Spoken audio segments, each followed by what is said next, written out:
Por debajo del eje de la sala, del eje de turbina, lo que vamos a tener es la parte de la turbina propiamente dicho, que como podemos ver, comparado con la altura de las personas que están aquí, tiene una dimensión importante. Aquí vamos a tener un sistema hidráulico también en el movimiento de estas aspas o paletas que se van modificando para poder mantener el sistema de regulación de velocidad de todo el eje de la turbina. Esto está metido unos 30 o 40 metros por debajo del piso de sala de máquinas, como para que tengamos idea de las dimensiones de este tipo de elementos.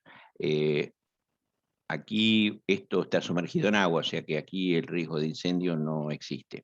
Por encima, volviendo otra vez a la zona de generador, el otro riesgo de incendio que nosotros podemos tener es en todo lo que hace a la parte eléctrica. Nosotros en el generador propiamente dicho, lo que vamos a tener son las barras de salida del generador que van a ir entubadas a través de unos ductos especiales. Por aquí va la barra con los tres polos, digamos así, de la corriente eléctrica, que salen y van a dar al transformador para su elevación y transporte de la corriente eléctrica.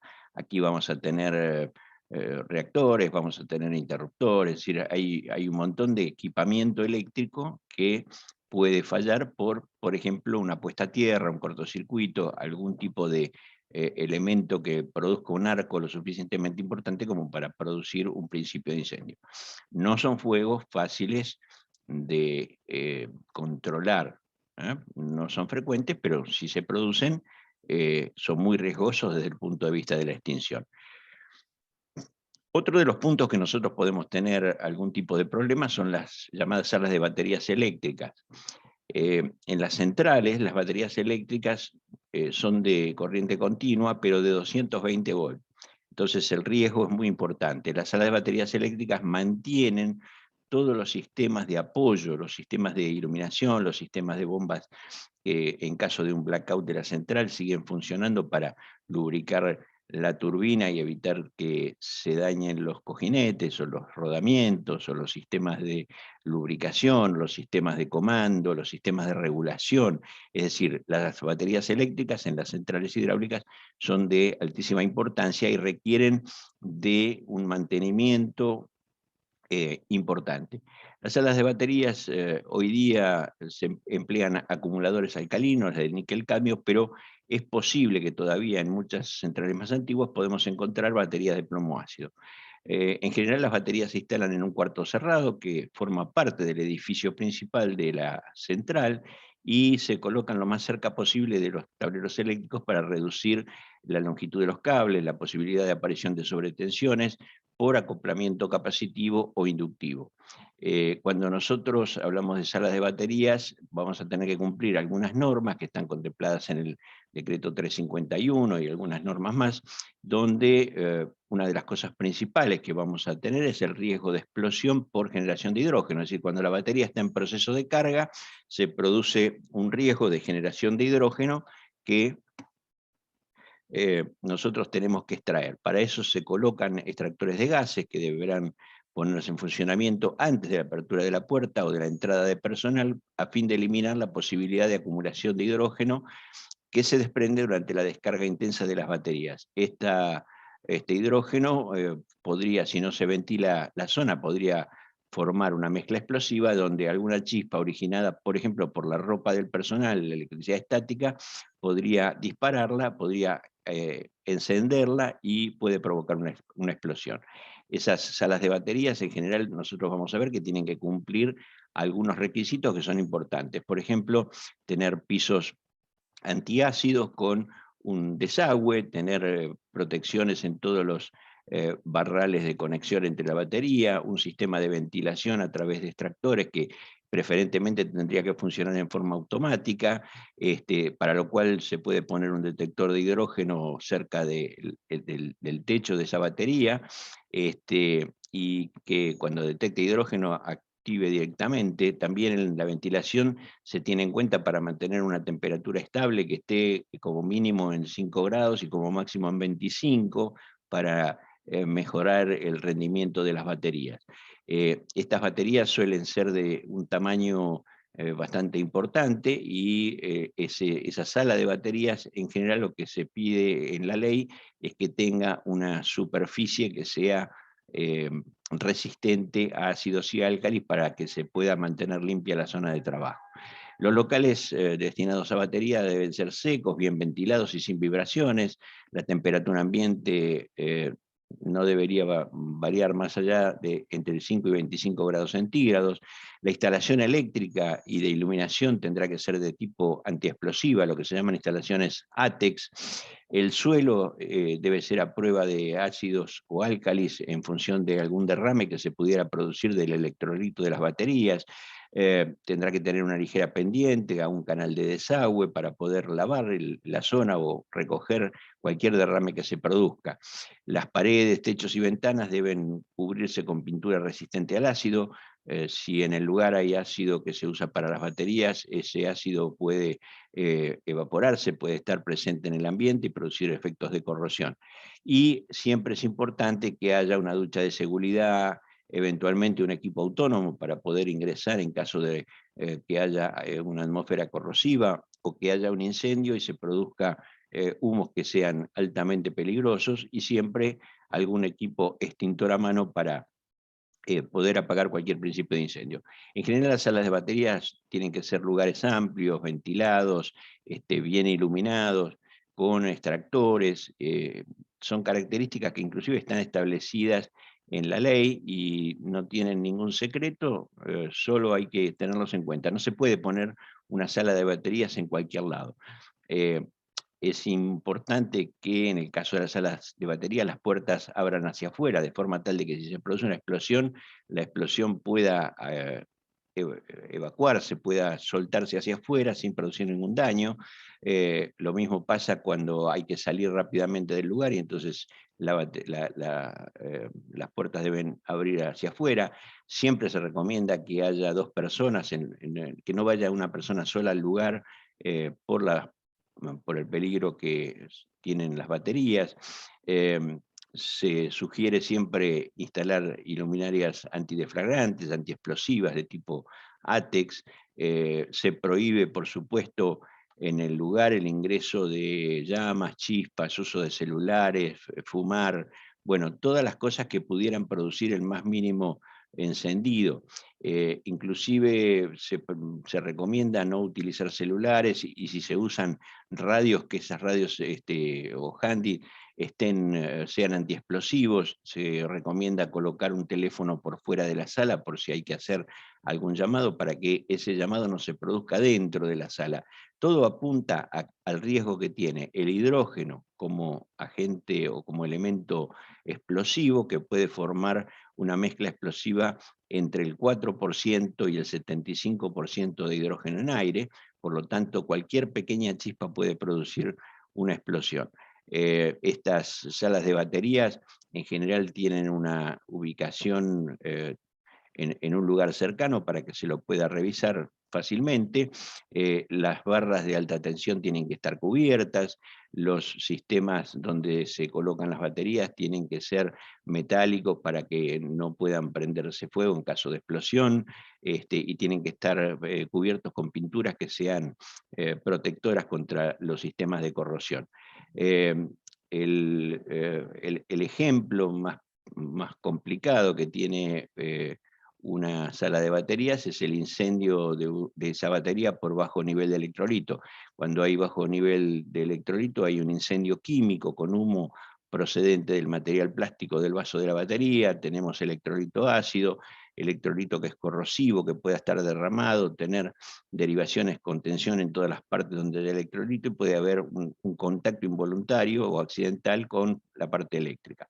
Las bancadas tienen que ser metálicas, los armarios de dimensiones grandes como para que no haya acumulación de hidrógeno adentro, y deberíamos tener al menos la posibilidad de cortar la tensión del rectificador, que es el elemento que se usa para cargar la batería, desde afuera de ese lugar para no tener ningún tipo de riesgo desde el punto de vista del ingreso.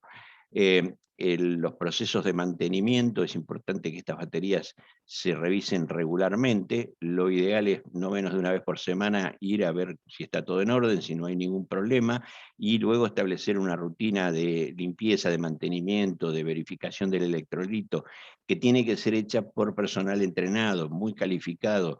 En general lo hace el taller eléctrico, pero se puede contratar a un especialista, a una empresa que se dedique a hacer esto, y hay un pequeño detalle que a veces no se tiene en cuenta, que es el uso de trapos que no sean conductores o generadores de electricidad estática. Los trapos tienen que ser de algodón o usar paños antiestáticos para hacer la limpieza de estas baterías.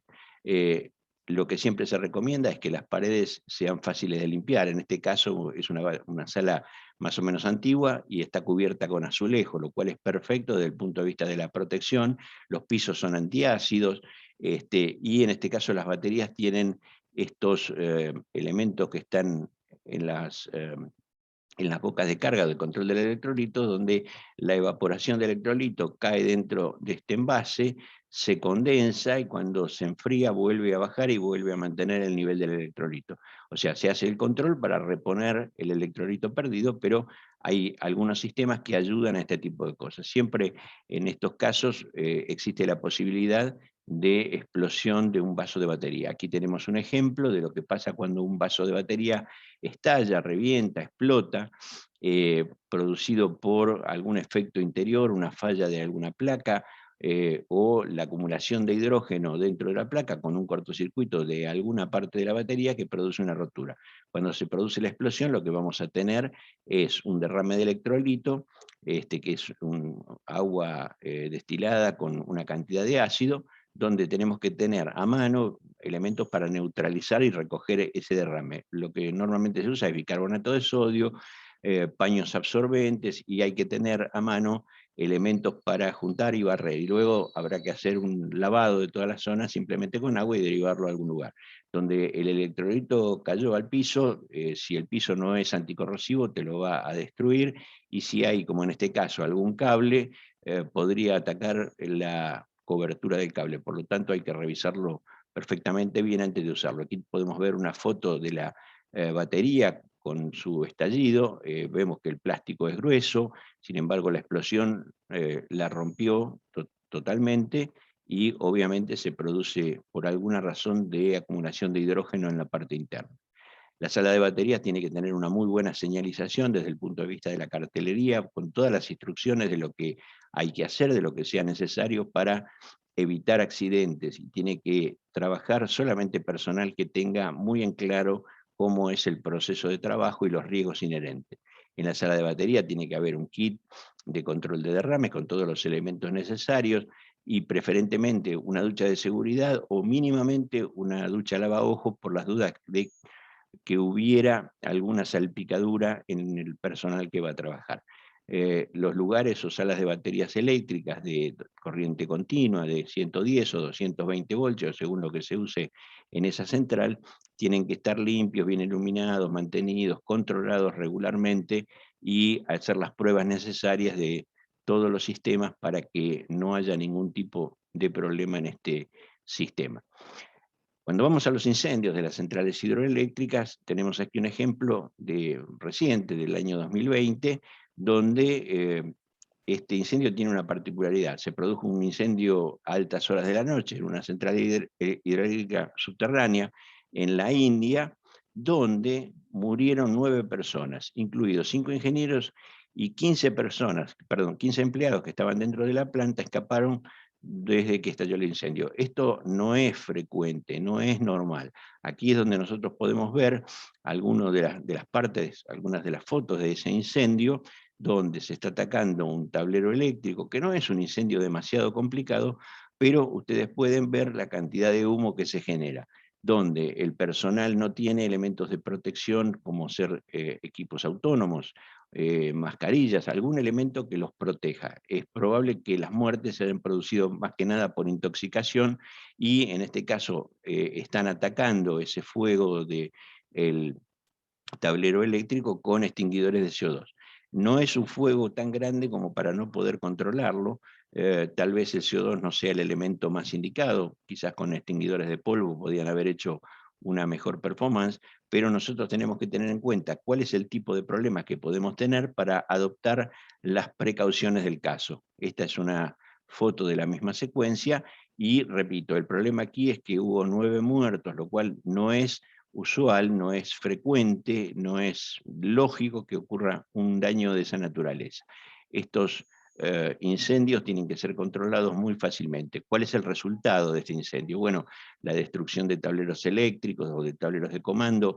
Esto es complicadísimo desde el punto de vista de la reposición, porque hay que recablear todo de nuevo, y además aquí pueden haber quedado fuera de servicio un montón de sistemas de comando que quizás anulan el funcionamiento de esa central.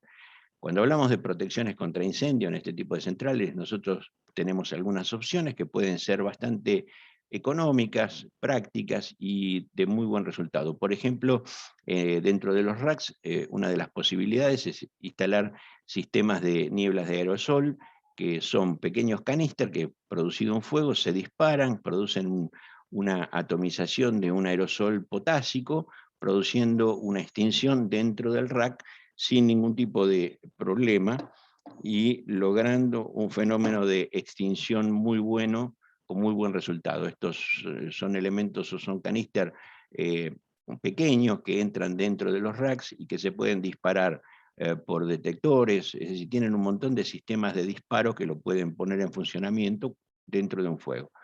Otro de los incendios que podemos tener en las centrales, que ya son más complicados, son los incendios de transformadores. Nosotros podemos tener transformadores en celda, como estos que vemos aquí, o transformadores a la intemperie. En este caso siempre si están a la intemperie, es bueno que esos transformadores tengan un sistema automático contra incendio, donde lo más frecuente que se usa son sistemas de agua fraccionada. Aquí tenemos un incendio en un transformador en una subestación externa, donde en uno de estos transformadores nosotros, según el tamaño, podemos tener unos 20.000 litros de aceite como mínimo. Dependerá de la potencia de ese transformador. Pero esto, si yo no tengo un sistema automático de extinción, que por ejemplo el agua fraccionada funcionaría perfecto para este caso, no tengo forma de apagarlo fácilmente. Recordemos también que estas centrales suelen estar no en lugares cercanos a las poblaciones, suelen estar en el medio de la nada, en río arriba, y donde el acceso de los bomberos de la zona, los bomberos voluntarios, se les hace muy difícil llegar y tardaría mucho tiempo. Por lo tanto, esto es una protección que debería estar pensada desde el punto de vista de una protección contra incendio a base mínimamente de agua fraccionada.